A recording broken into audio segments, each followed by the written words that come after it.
میرے مستقل کالم فیض عام کا آج کا عنوان ہے کلثوم نواز بنام باؤ جی۔ یہ خط لکھا گیا ہے مکافات نگر شریف ہاؤس سے اور مخاطب کیا گیا ہے ایسے: پیارے باؤ جی، السلام علیکم۔ جب سے آپ پاکستان واپس آئے ہیں آپ سے تفصیلی گفتگو کا موقع نہیں مل سکا۔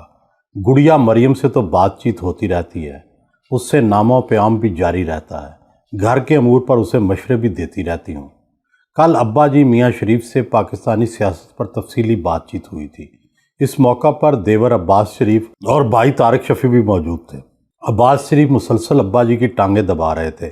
ابا جی کہہ رہے تھے کہ نواز کی زندگی کا مشکل ترین مرحلہ آ گیا ہے، اسے اپنی سیاسی ساکھ بچانے کے لیے چومکھی لڑائی لڑنی پڑے گی۔ جو معیشت شہباز بھائی اور ڈار بھائی سے 16 ماہ میں نہیں سنبھل سکی، اس کو سنبھالنے کا چیلنج سب سے بڑا ہے۔ اس کے بعد وزیر اعظم اور سویلین سیٹ اپ کے لیے جگہ بنانے کا مسئلہ ہے۔ مقتدرہ اس بار اختیار دینے کے موڈ میں نہیں ہے، ایسے میں کیسے گزارا ہوگا؟ اور تیسرا بڑا چیلنج اپنے مخالفوں کے ساتھ نمٹنے کی پالیسی بنانا ہے۔ ابا جی کہہ رہے تھے کہ نواز نے اگر ان چیلنجوں سے عہدہ برا ہو لیا تو کامیاب، وگرنہ نون لیگ کی سیاست کو ایسا دھچکا لگے گا جیسا پیپلز پارٹی کو پنجاب کی سیاست میں لگ چکا ہے۔ باؤ جی، میں جب تک زندہ تھی ہمیشہ کوشش کرتی تھی کہ آپ کا غصہ ٹھنڈا رکھوں۔ آپ کو یاد ہوگا کہ جب آپ کا سیف الرحمان جنگ میڈیا گروپ کے خلاف کارروائیاں کر رہا تھا تو میں نے آپ کے سامنے سیف الرحمان کو کہہ دیا تھا کہ اگر یہ کارروائی جاری رکھی تو میں آپ سے بات نہیں کروں گی۔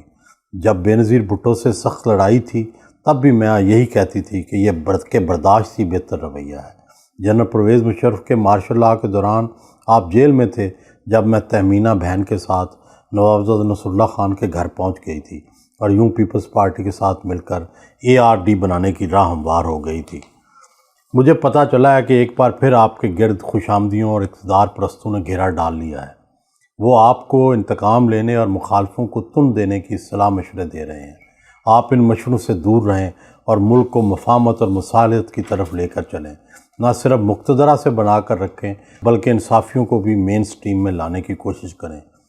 باؤ جی، مجھے یاد ہے کہ میری بیماری کے دوران انصافیوں نے کس طرح کا گندا پروپیگنڈا کیا۔ افسوس تو یہ ہے کہ وہ یہ سب کرنے پر شرمندہ بھی نہیں۔ دوسری طرف ہماری طرف سے بھی عابد شیر علی جیسے زور آور باز نہیں آتے۔ اس نے لندن کے ایک ہوٹل میں جس طرح خاتون کو گالیاں نکالی وہ ہمارے گلے پڑ گئیں، اور میری موت کے بعد شایان نامی لڑکا اور اس جیسے کئی آپ کے گھر آ کر روز پریشان کرتے رہے۔ یہ سب زیادتیاں دل پر نقش ہیں، مگر کیا کریں؟ اگر ان کے ساتھ بھی وہی سلوک کریں جو انہوں نے ہمارے ساتھ کیا تھا، پھر ہمارے اور ان کے درمیان فرق کیا رہ جاتا ہے؟ گڑیا مریم گواہ ہے کہ آپ ہمیشہ میرا مشورہ مانتے اور اس پر عمل کرتے رہے ہیں۔ ابھی بھی پاکستان کو معیشت اور سیاست پر ایک نئے معاہدے کی ضرورت ہے۔ اس معاہدے میں تحریک انصاف کو بھی شامل کرنا چاہیے۔ یہی پاکستان کے نئے مستقبل کی ضمانت بن سکتا ہے۔ آنے والے دنوں میں جہاں آپ کو ابا جی کے بتائے ہوئے چیلنجوں کا سامنا کرنا ہوگا، وہاں شریف ہاؤس کے اندرونی معاملات بھی دیکھنے ہوں گے۔ آپ وزیر اعظم بن گئے تو شہباز بھائی کو کیا عہدہ دیں گے؟ وہ اب دوبارہ سے وزیر اعلیٰ تو بنیں گے نہیں، انہیں وزیر خزانہ نہیں بنایا جا سکتا کہ اس پوسٹ پر ڈار بھائی برجمان ہوں گے۔ میرے خیال میں اس حوالے سے پہلے ہی فیصلہ ہو جانا چاہیے کہ مستقبل میں کس نے کیا کرنا ہے۔ گڑیا مریم نے بڑی محنت کی ہے اور مشکلات میں آپ کے شانہ بشانہ کھڑی رہی ہے۔ اس کی شدید خواہش ہے کہ وہ وزیر اعلیٰ پنجاب بنے اور آپ کے نقش قدم پر چلتے ہوئے پنجاب کو ترقی کی راہ پر گامزن کریں۔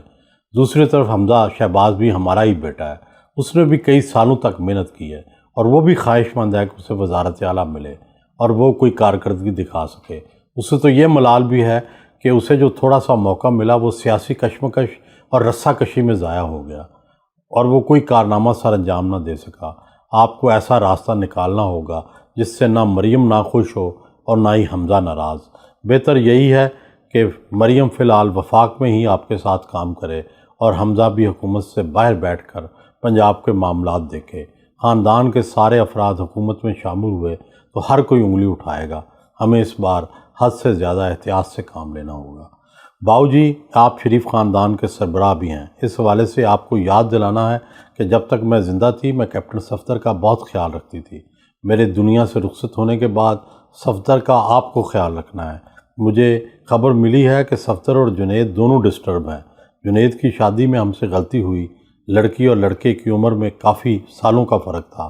آپ کو چاہیے کہ صفدر کو بلا کر اس کے معاملات کو دیکھیں۔